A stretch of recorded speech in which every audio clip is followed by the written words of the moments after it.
Hey, Kate, how are you? I'm good, Ann. How are you? I am just fine. Welcome to everybody who has joined us for Hidden Expert number 2, right? Second episode. Hope it's as good Second as the first episode. one.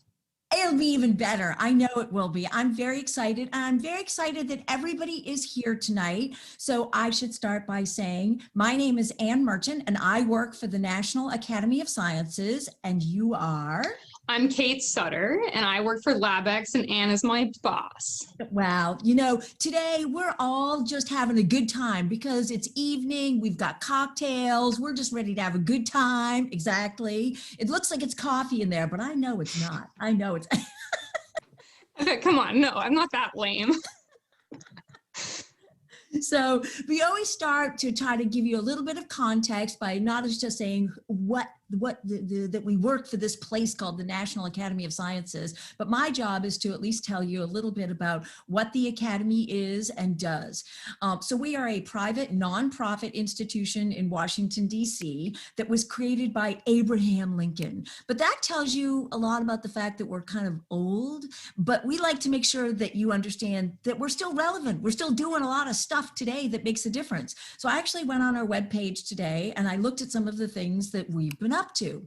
So for example, we published a report today if you see my eyes drifting over this way, it's because I'm looking at some notes to make sure that I get this right, that we published a report today on understanding the well-being of LGBTQI populations and their health implications. So it's our division on behavioral and social sciences and education, and they're looking at the ways that the health system, that the legal system, and all of the ways that our public policy are influencing these populations, because we want to make sure that it's fair and that it's just. And there's a lot of science that's involved there. We also just released a summary of a 2-day virtual event on the ways in which airborne transmission of COVID-19 is happening. And we brought together virologists and we brought together engineers and a variety of public health officials to better understand this.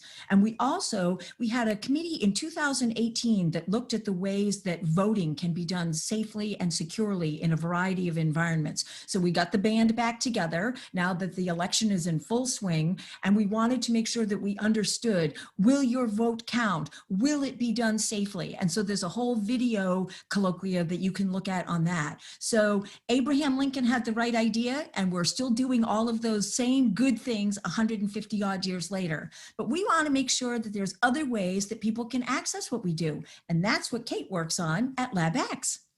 Thank you, Ann. Speaking of voting, everyone go vote. The USPS can't assure that they can deliver it on time as of today. So please drop it off at your local ballot box or go in person. It's an incredibly important time to vote. But back to what we're doing, and thank you. LabX, we're kind of trying to spice things up. We're a program of the academies, and we're here to create opportunities for people like you who are already innately curious. Now, I always like to say we're inviting you to explore questions that you didn't know you had. Now, think of like a really fun activity. And for me right now, it's going to the bar with my friends because I haven't done that in a long time. And now we've actually hosted that where you have happy hours with friends and whatnot, but we sprinkle in some science in there. Like we've invited astronauts and different science specialists and experts to come in and chat with you and have some brewskis. So we make it really fun, and we are not losing sight that most people just want to do cool things.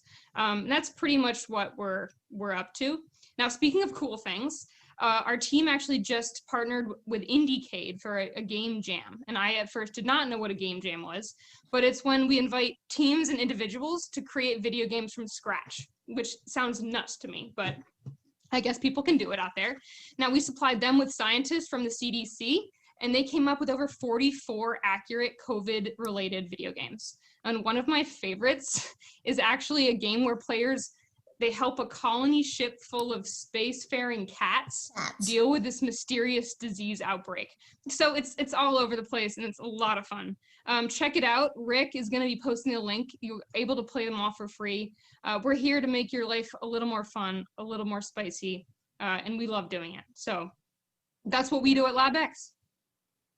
And so now we are here to find, because you know that science is hidden in all sorts of places. And that's the whole point of Hidden Expert, right? Absolutely. I know I caught you drinking. I caught you Yes, drinking. I and apologize. come on, you're my boss. You got to have my back here.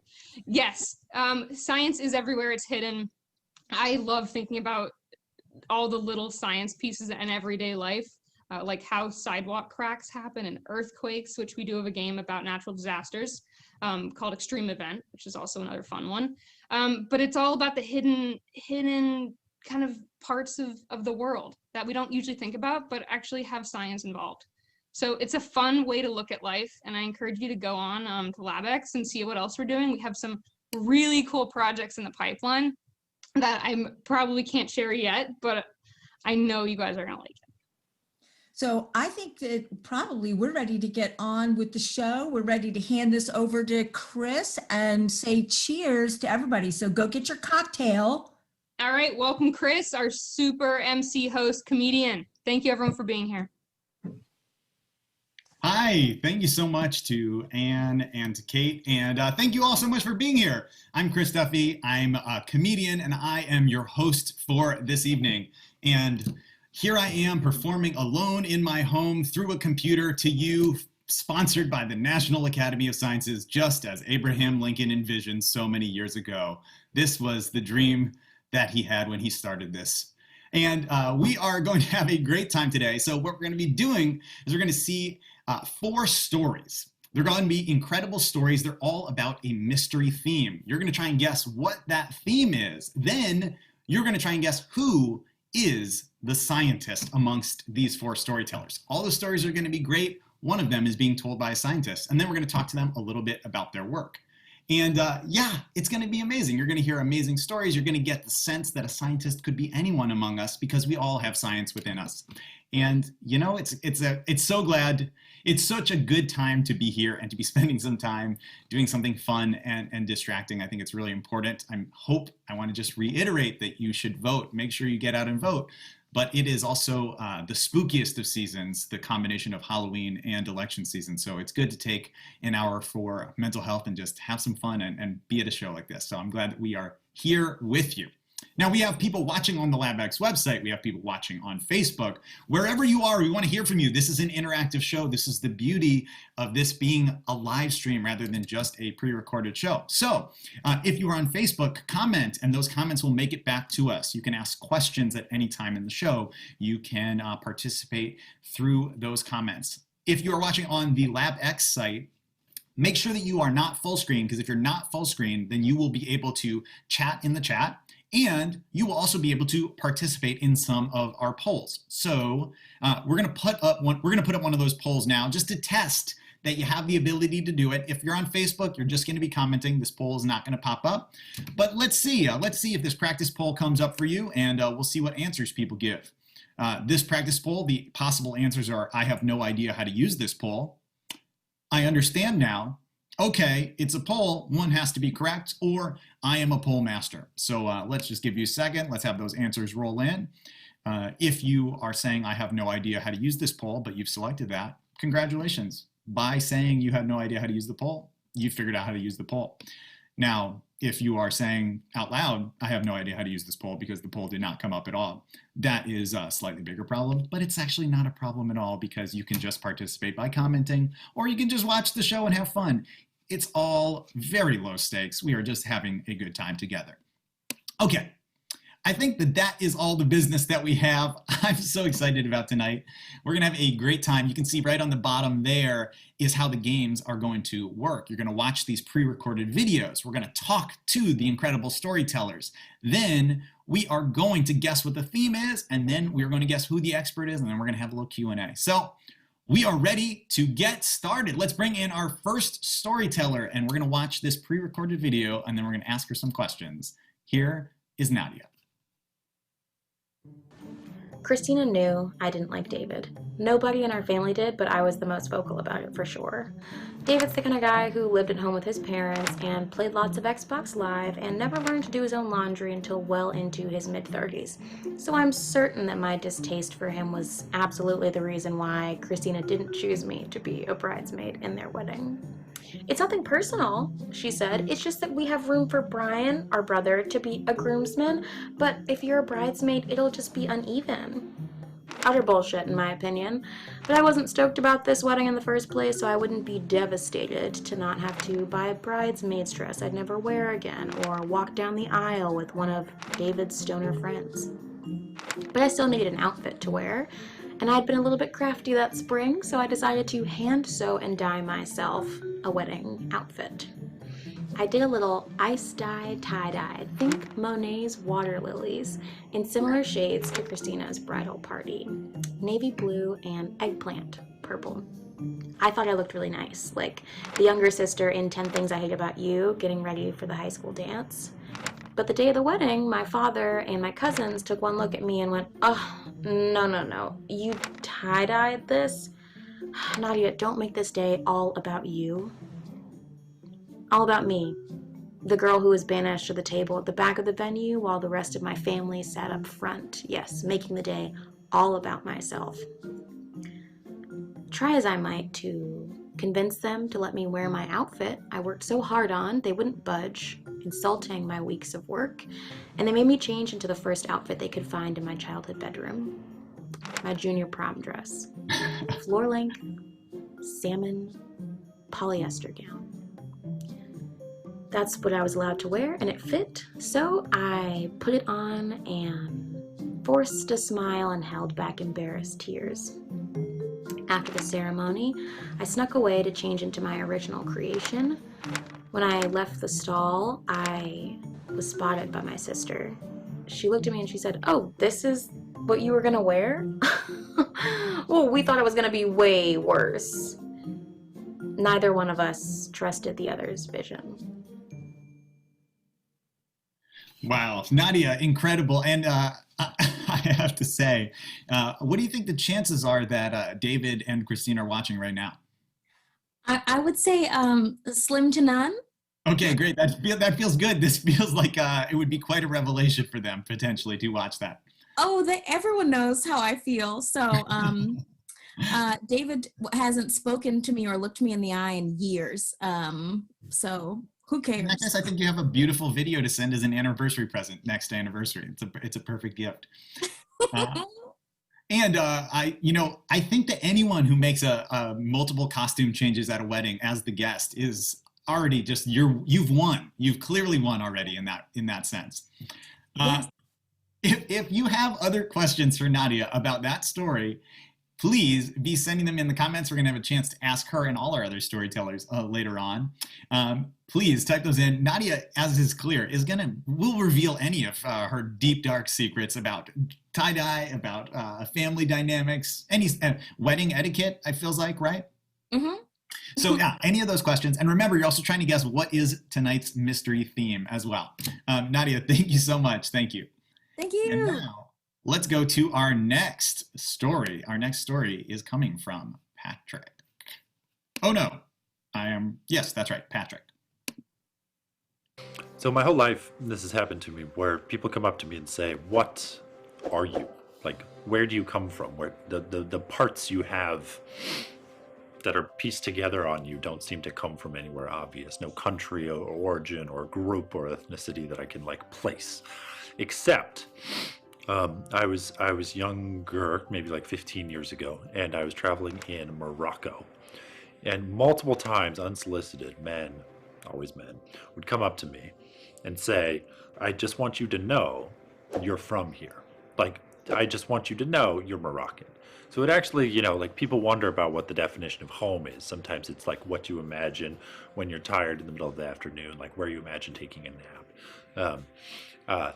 Other times it can just be where the people say, like, you're home. It was like a Cheers moment, And so out in the kind of eastern side of Morocco, like halfway between, I don't know, Casablanca and the Sahara, I was staying near this, like there's an oasis. There's like a multi-story, like literal oasis in the middle of the desert, which is not figurative or metaphorical when it is in the middle of the desert. It is just actually what it is.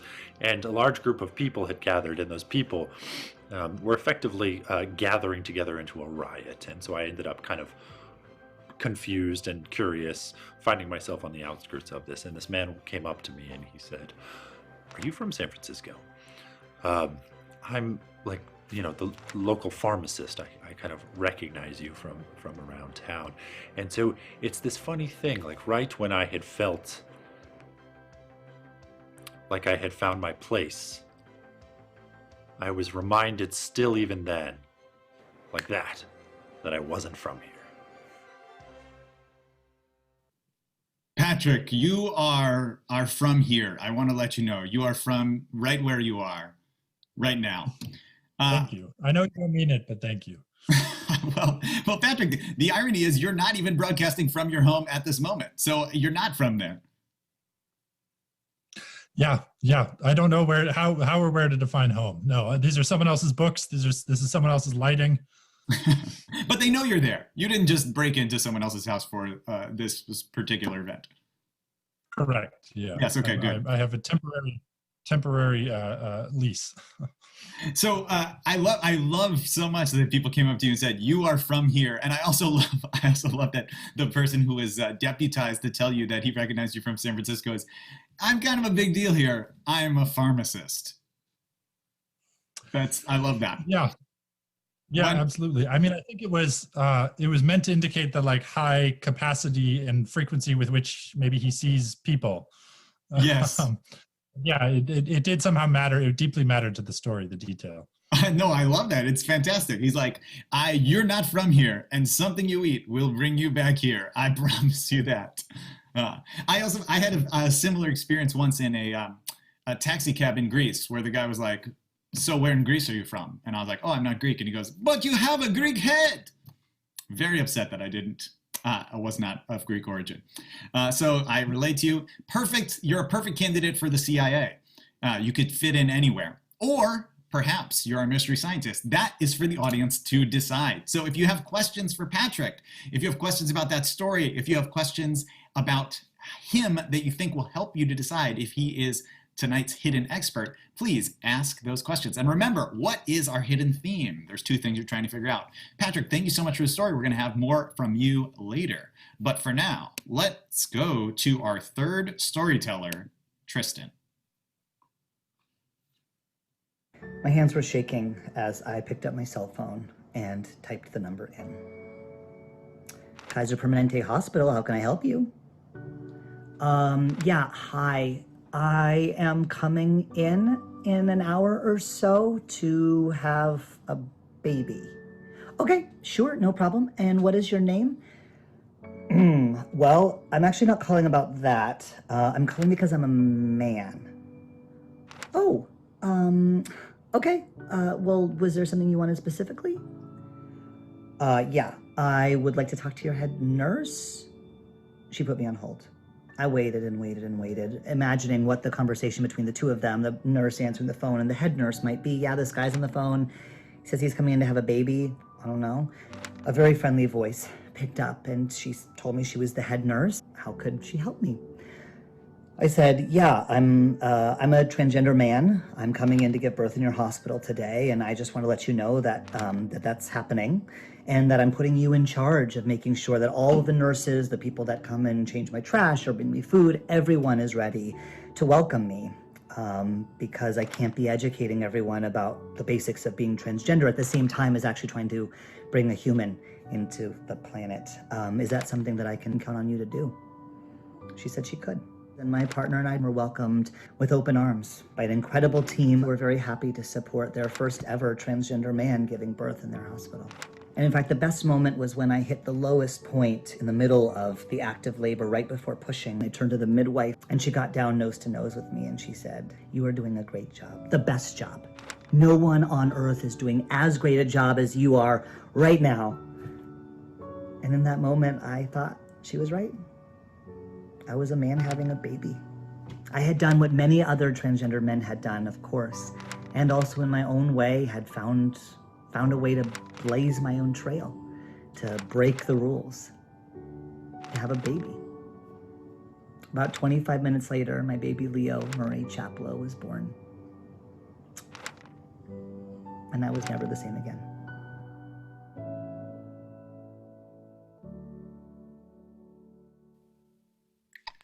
Tristan, thank you so much. That's such a beautiful story. Thanks for sharing that. Everyone else's stories were so much funnier.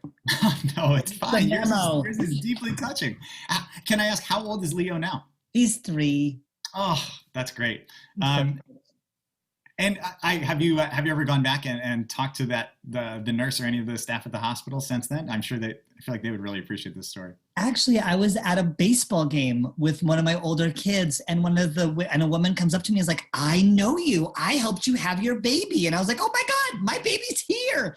And I got to say to her just how grateful I was for how kind and understanding that they were throughout the whole process. So that's amazing. Oh my gosh, that's like the best version of being recognized at a baseball game. That's like the kiss cam times 1,000. I love that story.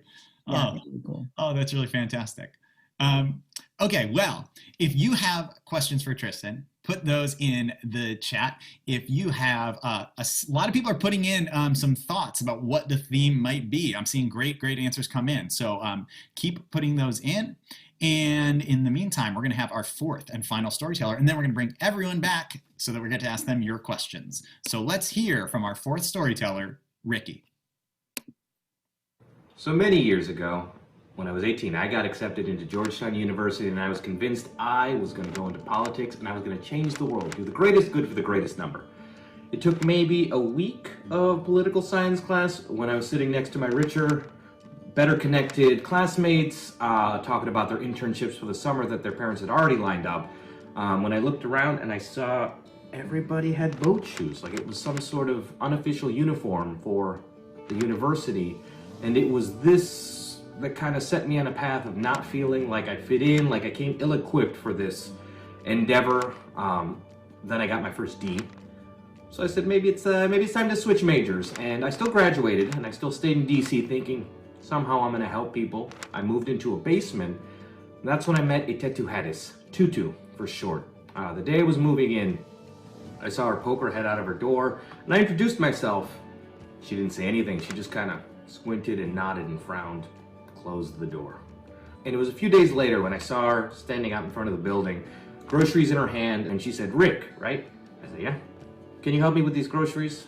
"All right, sure." So I picked them up, carried them in, and after a few rounds of that, her requests got a little bit more complex. She asked me eventually, "Rick, can you come inside and look at my garbage disposal? I think it's broken." And I said, "Sure, we'll figure it out." And it took 5, 6, 7 tries and a couple of YouTube tutorials to figure out that all you need to do to fix a garbage disposal is hit the reset button underneath. They don't teach you that in Georgetown, is what I learned. She said, "Rick, do you like Ethiopian food?" "Who doesn't?" I said.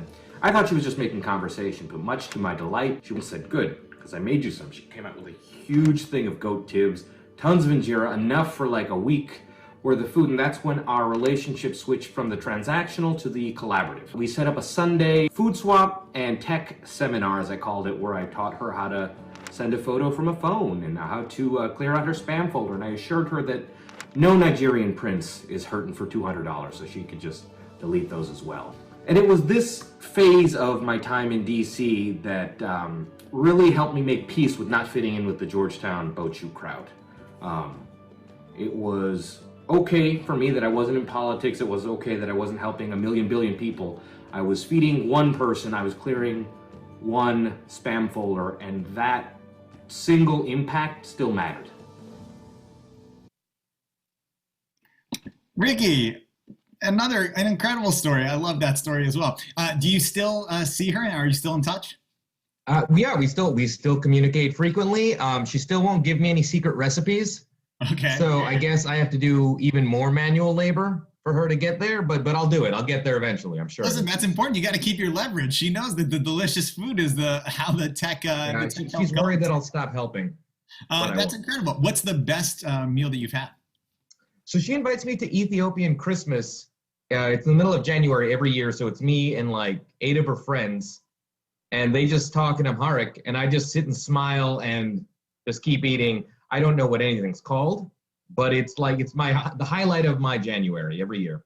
Oh, I really love that. That's fantastic. And I have to say, if there's one lesson that people take away from this, besides the fact that, we can all be scientists, or everyone could be a scientist, they're just like us, I really want people to take away that it's okay to not wear boat shoes. It's fine. You don't. Life's meaning. In fact, I would say it's encouraged.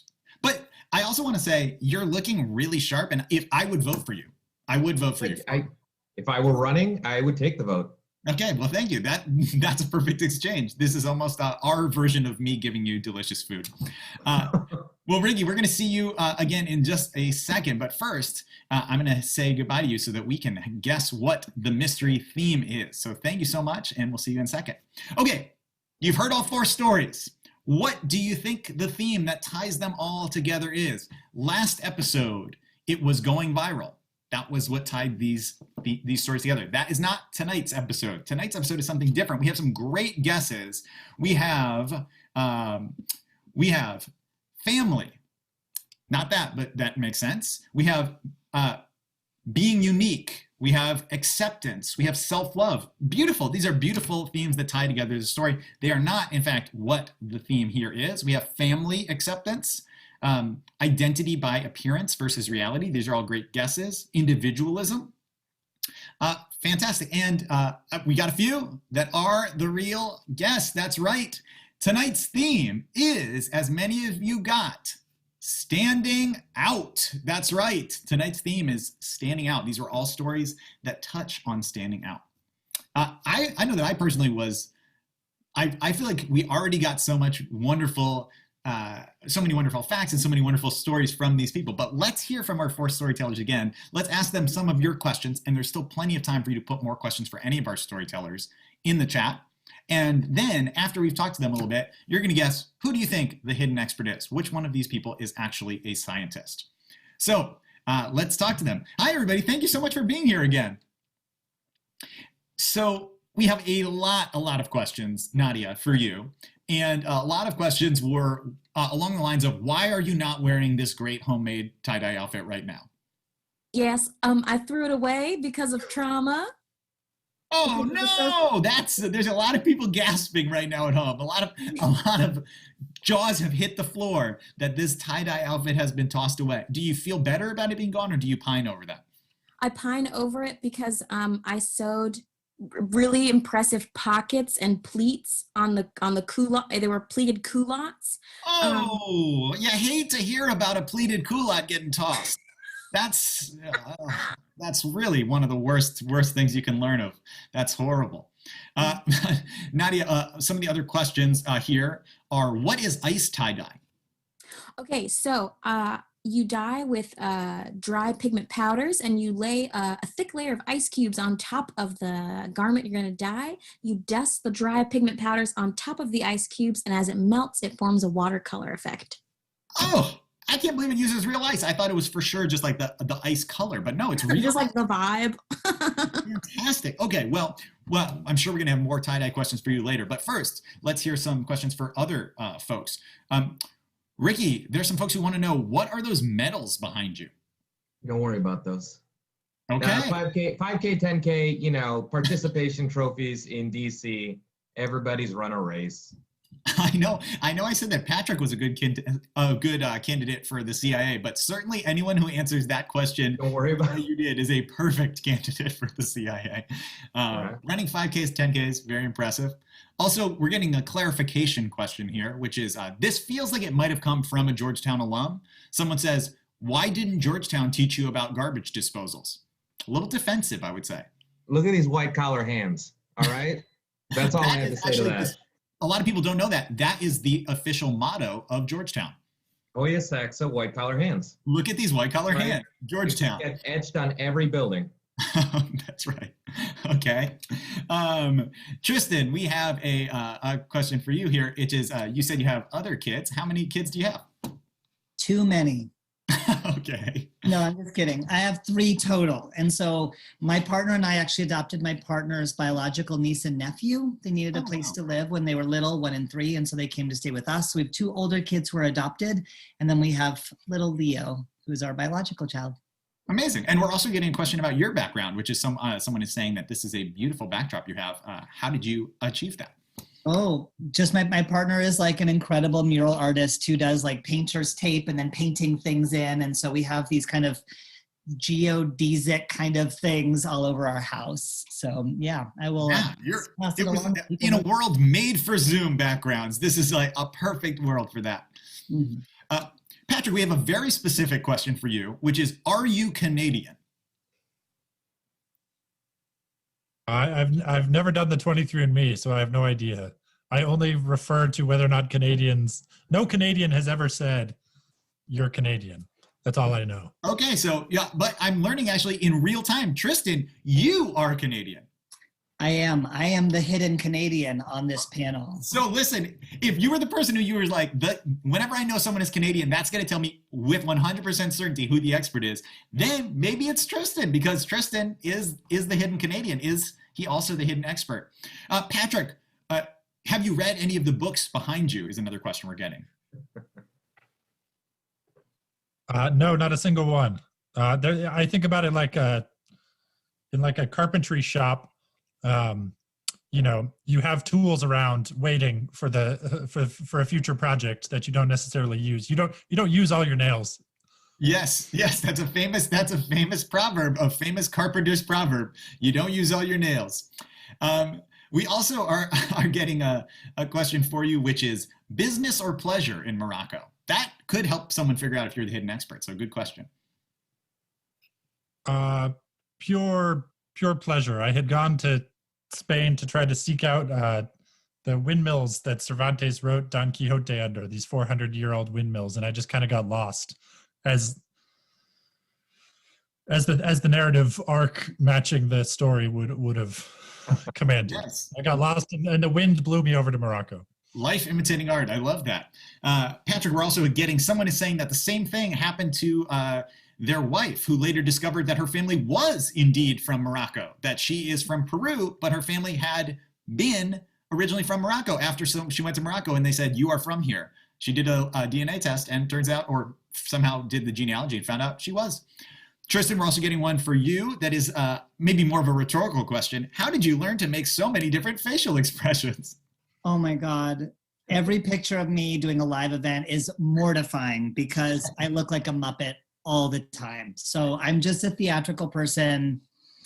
I've tried to be different. I'm not. You're standing out in the best possible way. I can very much relate as a person who has desperately always wanted to be on stage and a comedian. I heard once when I was like 9 that Jim Carrey used to practice facial expressions in the mirror. And so I would sit in front of a mirror for hours going, and it has not worked. So there you go. I'm literally the opposite. I do my presentations in front of a mirror being like, bring it down. Stop. Tristan, calm. Bring it down. But I've just kind of embraced it now. This is just kind of who I am. Yes, you're the person who gets Botox not for the smoothing qualities, just for the limitation of eyebrow motion.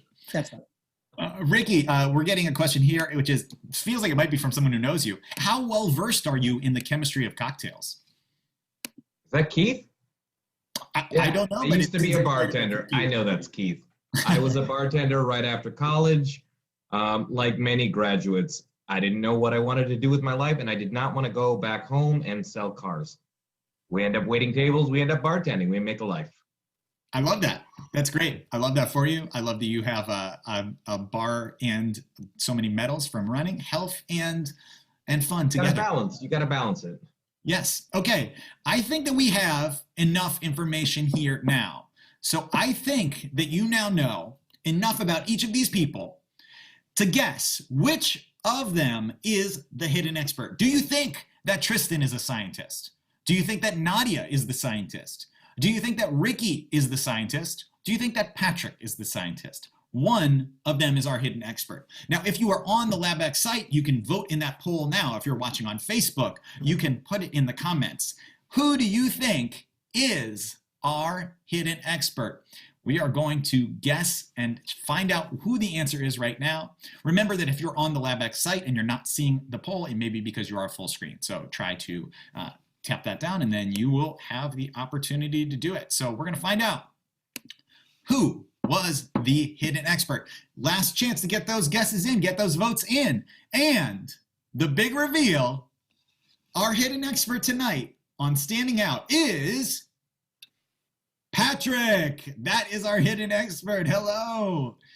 Patrick, will you introduce yourself? Tell us who you are and what it is that you study. And then we'll find out who everyone else is as well. Yeah, so first of all, we're all experts. I am a scientist. I'm a neuroscientist. I did a PhD at Stanford, and I work now at a company making like shrunken fMRI helmets to image the brain a little bit better. Amazing. And our other storytellers, we have Nadia Pinder, who is a comedian and a storyteller, absolutely hilarious, one of my favorite comedians and one of my favorite storytellers, and also a small business owner for tie-dye. As you know, there was a tie-dye expert. There's Nadia's tie-dye work. Nadia, where can people find your tie-dye and where can they find your comedy? You can follow my tie-dye Instagram at stydyed, at STUYDYED, like Bed-Stuy, the neighborhood. That's what it's named after, as per my father's recommendation. Your dad is an expert in branding. He really nailed it. And his name's also Keith. Wow. Okay, great. I don't know why also Keith, but it works. There is no other Keith, but yes, his name is Keith. That is great. Tristan, you are not only the founder of Collaborate, a national consulting firm dedicated to creating powerful experiences centered around inclusion, but you also have some pretty astonishing pets. Oh, yes, I do. I have praying mantises. Look at that. That is one of Tristan's family's pet praying mantises right there. COVID hobby. That's a great COVID hobby. And Ricky, you are a technical writer, and you also have a strange and or unusual pet for us. Who is your pet? I had an emotional breakdown is what I had. I caught a mouse, a sticky trap. She half escaped, so I thought she'd earned a good life. I gave her a home in a 5-gallon tank. Yeah, there she is. Olive Hope Barrios, because there's always a little hope. It's become a very fun project. Quarantine has done weird stuff to all of us. I absolutely agree. That is the right context for showing us that photo of a mouse that is your pet. Quarantine has done strange things to us all. Thank you so much, Tristan. Thank you so much, Ricky. Thank you so much, Nadia. Thank you all so much for being here. You all are fantastic. And now let's hear a little bit more from our expert, Patrick. All right, Patrick, you are a neuroscientist. And as Ricky was just saying, there's a lot of weird things going on in all of our brains right now, thanks to quarantine, thanks to everything else that's happening in the world. Anyone in the audience, if you have something that you want to ask our neuroscientist, we have him. He will answer your questions. Please put those questions in the comments and we will ask. But first, I was hoping you could tell us a little bit about your main area of research, which I believe is studying toxoplasma, which is a parasite that is in mice brains that helps cats locate them. Am I totally wrong, or where am I? Tell me about it. No, yeah. Apropos, both the mouse, the half-escaped mouse, and the cats in outer space story from earlier. Yeah. So my PhD was on Toxoplasma gondii, which is a tiny little single-cell parasite which gets into mouse brains and makes them arguably less afraid of cats. And the reason being less afraid of the smell of cats, less afraid of kind of the territory of a cat. The reason being that the parasite could only reproduce in the cat. So the definitive host of the parasite is the cat. It has to get from one cat to the other cat. And so it uses these mice as kind of like, I don't know, I think of it as like a pre-Uber. It's like a little taxi cab shuttle ferry, because the parasite itself does not have legs, of course. So the parasite has to get from one cat to another cat. How does it do that? It gets into the mouse brain and, changes something so as to turn the fear of the cat into something like an attraction, or maybe just if you remove fear, there's an innate attraction to something. So really most of my work was trying to tease apart, if you remove a fear from something, what happens in the aftermath. Wow, that feels so incredibly relevant to right now, when so many of us are living with so many different kinds of fear. And also, how perfect for the theme of standing out, that there's a mouse that is not afraid of cats. That would certainly make you stand out amongst the other mice, I would imagine. Yeah, it does. Internally, we referred to it as like, I think the James Dean kind of thing, because there was also some evidence that the mice that had the parasite, the male mice that had the parasite, were actually a little bit more likely to mate and a little bit more sexually successful. A la, Live you know, fast, leather die jacket. young, get eaten by a cat. That's what I've always said. Live fast, die young, get eaten fast by a cat, a giant cat that is your Uber. That's what I say. Well, here's some questions that are coming in from the audience, which I think are great questions. What do you, well, one that's here is, do you think that parasites are the coolest creatures or coolest organisms? That's an interesting just yes or no for you.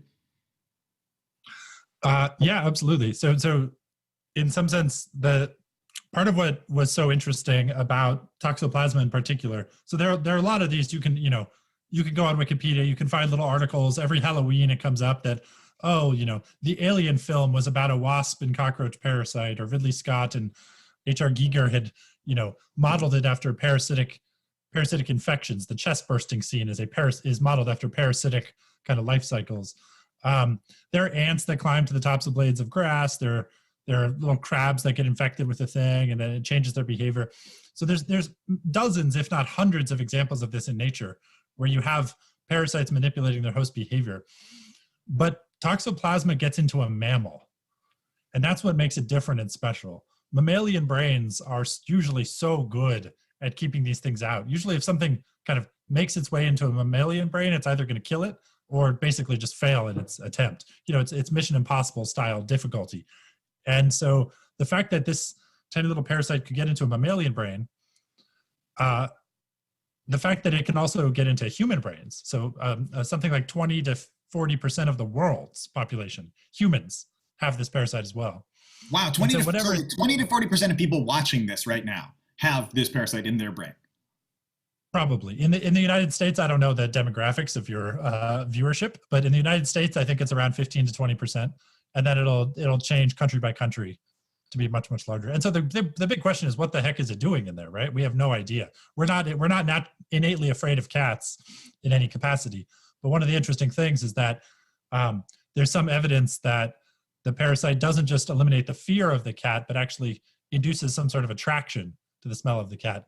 And one wonders if you then go online and type in, crazy cat lady, or one, I'm sure we all know one. I'm sure that one is watching. There's no question that you are watching. At least one person is watching going, that is me. Possibly. Yeah. Yes. So yeah, I do find parasites immensely fascinating.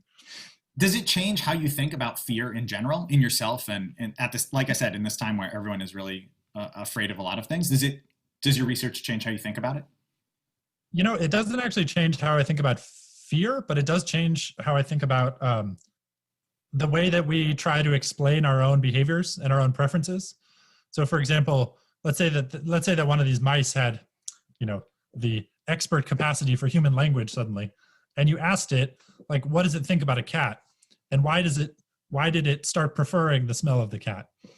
The mouse would not say, oh, well, actually, I have a tiny protozoan parasite about 1 micron by 7 microns that's found its way into my amygdala and caused some sort of inflammation that, changed my dopaminergic signaling so that I became less afraid in an innate sense to the pheromonal smell of the cat as it marked as territory. It would just be like, I don't know. It would come up with some post hoc explanation. It'd be like, well, I mean, the cat, there's something about the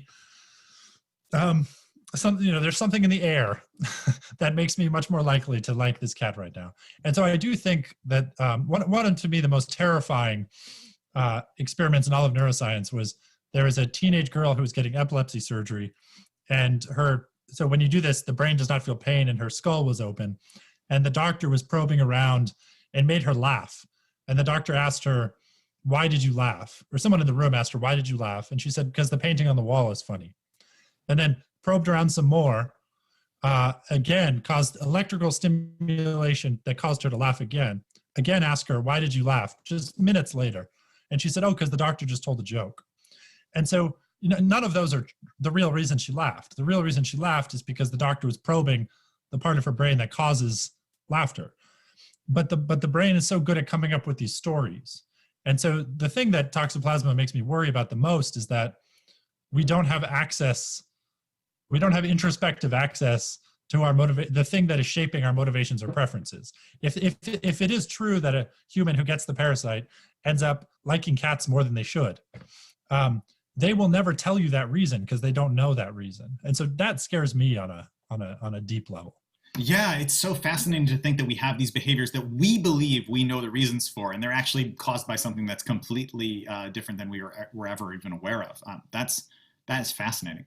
Some more questions for you from the audience. People are fascinated by this. We've got a lot of questions. One is, if you could study anyone's brain, who would you study? Oh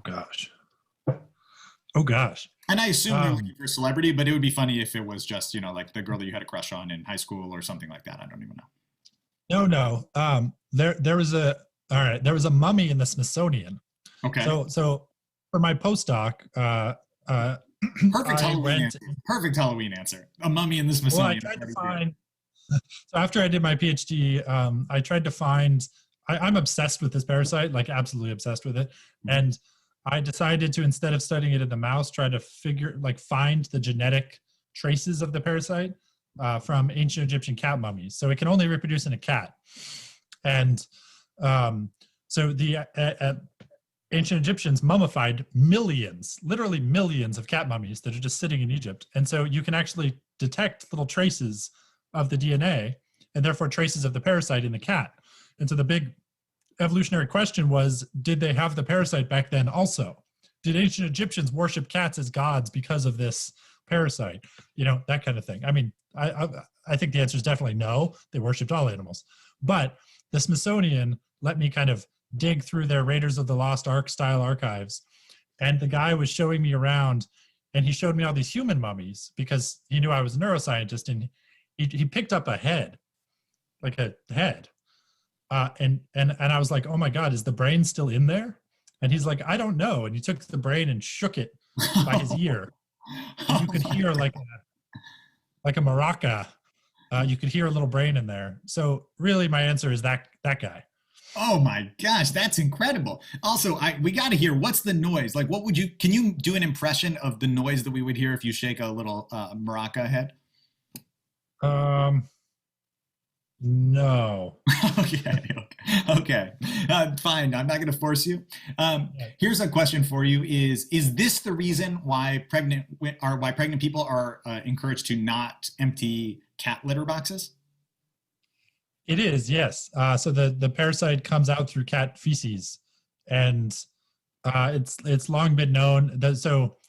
If the mother has never previously been exposed, I kind of do like this year 2020 pandemic because everybody now understands like basics of immunology, or rather they're exposed to the terminology, just like antibodies and antigens and things like that.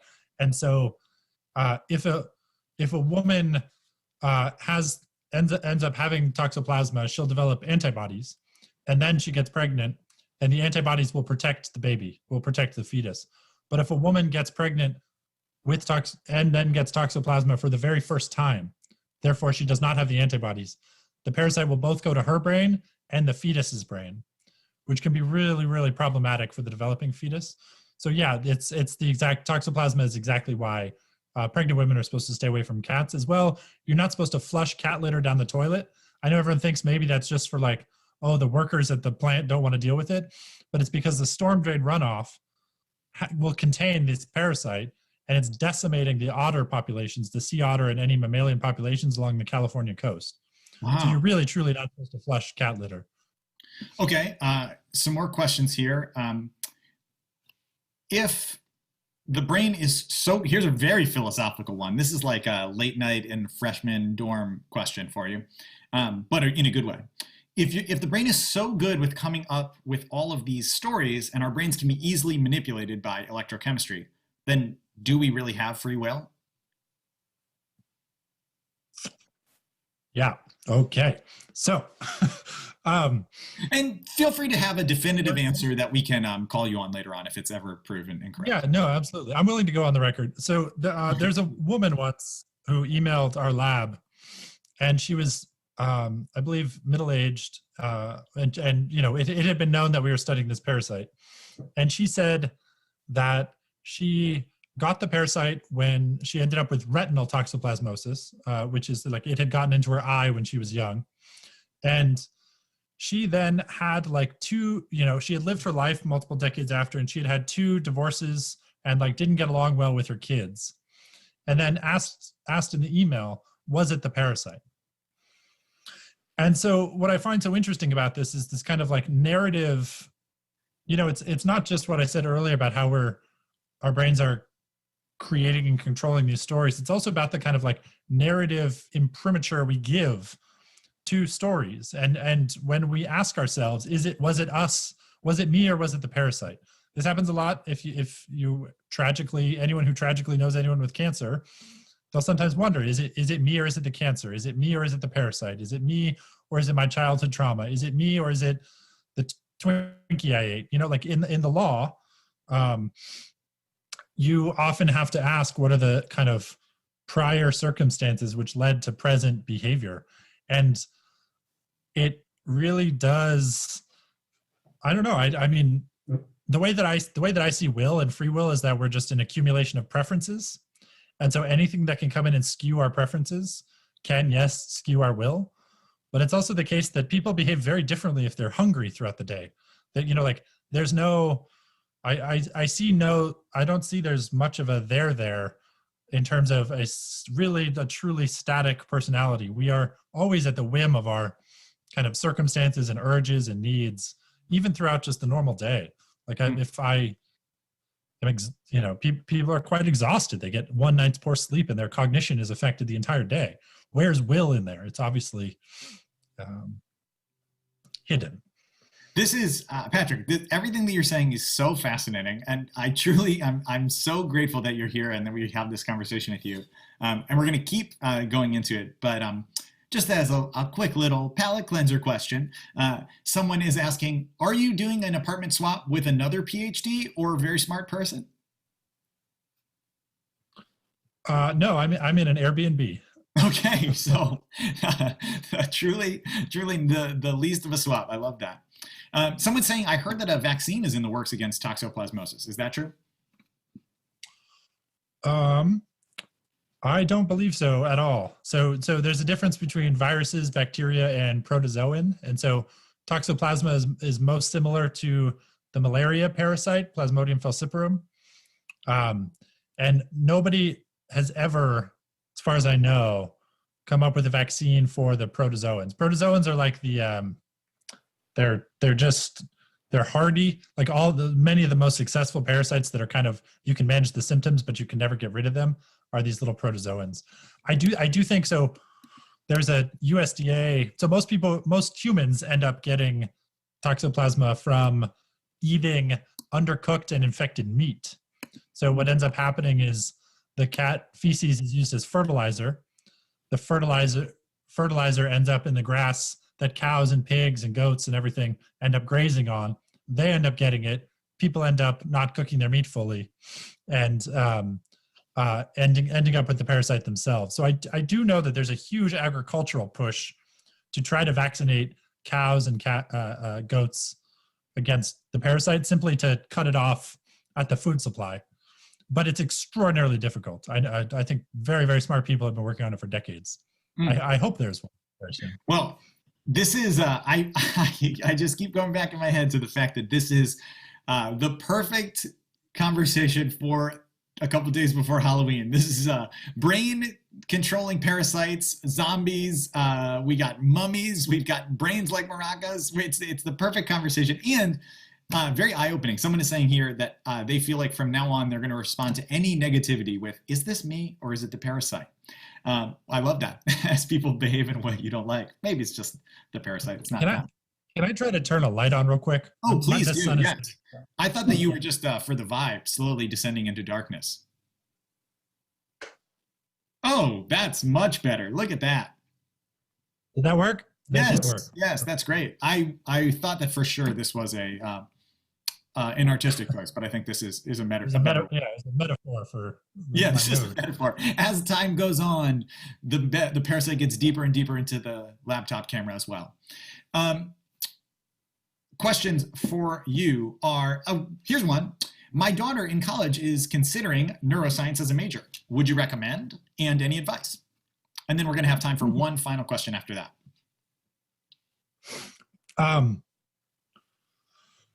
There's an interesting thing. This is going to be a surprising answer, perhaps, but there's an interesting thing where neuroscience, we haven't really succeeded as a field. We haven't really fixed anything. We haven't really cured a single mental illness. You know, the 1990s was supposed to be the decade of the brain. fMRI looked like a telescope, but if you go into your doctor today and say, I'm sad or I'm feeling anxious, they don't put you in a brain scanner. There's no, they kind of ask you some questions about how you're doing. It's still behavioral and linguistic. And the neuroscience has moved towards bigger and bigger data sets. And the people that are making, I think, some of the largest inroads tend to be AI researchers, statisticians, mathematicians, chemists, people that deal with like the fundamental building blocks of all biology and all of just how things interact. And so there's a funny thing where like you could not in a million years end up in a graduate PhD mathematics program without doing math as an undergrad, but you can absolutely end up in a neuroscience program as a graduate student without doing any neuroscience as an undergrad if you are exceptionally good at some other related thing. Neuroscience combines a lot of disciplines in surprising ways, and honestly, we need help, and we need help from experts from other fields. So I would say if the interest is there, absolutely. You know, if you cannot pull them away from the news about the human brain, do it. But there's something really beautiful about like the cross-pollination or the lateral gene transfer of getting ideas from other experts of other disciplines. So I would kind of encourage everyone to go be an expert in something else and then all come into neuroscience at some point. I think that's really a beautiful and inspiring answer. I think, you know, the whole point of this show is that we all have stories and that scientists have personal stories the same way that the rest of us do. And I think that the idea that neuroscience is a field that can benefit from a variety and a diversity of knowledge is a really important and interesting one. So, Patrick, we have time for one final question for you. And I think that this is a very relevant one to the place that we're at in the world and at this moment in society. What is the biggest bit of neuroscience nonsense that you think the public should stop listening to?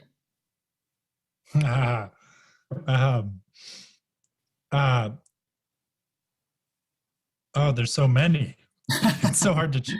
I don't know, has anyone seen the film Lucy with Scarlett Johansson? There's a kind of counter along throughout the film, which is like a percentage of her brain that she's using. And it goes from like, 10 to 100. And so I guess I just want to like 100% of your brain is active 100% of the time.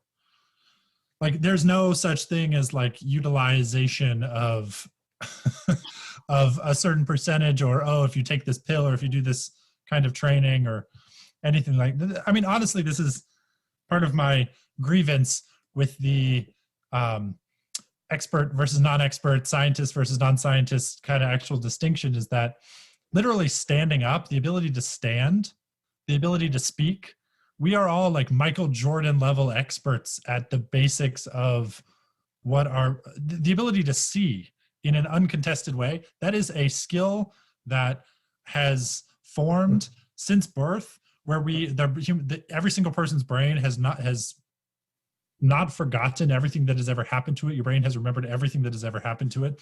And all of these things are beautiful, expert level. Like just wandering around in your normal day is an expert level miracle of what a brain can do. And so and in order to do that, you need to be using your brain 100% of the time, always, which is true. These cells are 100% of the time at work. So that whole, if anything on any bottle tells you you can use more of your brain, I would just toss that out. All right. I love that so much. Thank you so much for being here with us, Patrick. We are so grateful for this conversation, and I hope that you have a great rest of your night.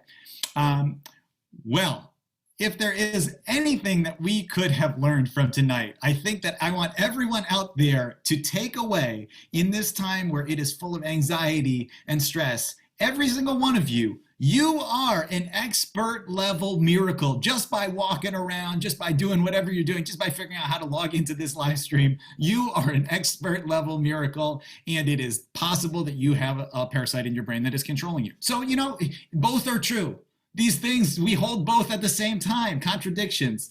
And I do also want to highlight, I wasn't going to ask Patrick this, but many of you have highlighted in the comments and the chat that his name is Dr. House. And that is, I agree, kind of funny. But I didn't think it was funny enough to bring up before now. Anyway, thank you so much to all of you. Thank you to all of our storytellers. Thank you to Ricky, to Nadia, to Tristan, and of course to our expert, Dr. Patrick House. You can find out more about all of them on our website at, oh, well, you can also find out more about Patrick right there. That's how you can follow Patrick, patrickhouse.com. patrickhouse.com. And you can also find out more about LabX at labx.org. So thank you so much for being here. There will be another episode of this in a month from now, and there will be another one after that in December. You can find out how to sign up for both of those on the website, labx.org, and we hope to see you on November 19th. It's right down there. See that? That's the date. Oh, this one. 18th, November 18th. That is what it says right there. No, it's another way. We'll see. You get what's happening. Listen, I'm an expert level miracle and everything I did was right. Thank you so much for being here. Have a great night. I'm Chris Duffy. You are wonderful.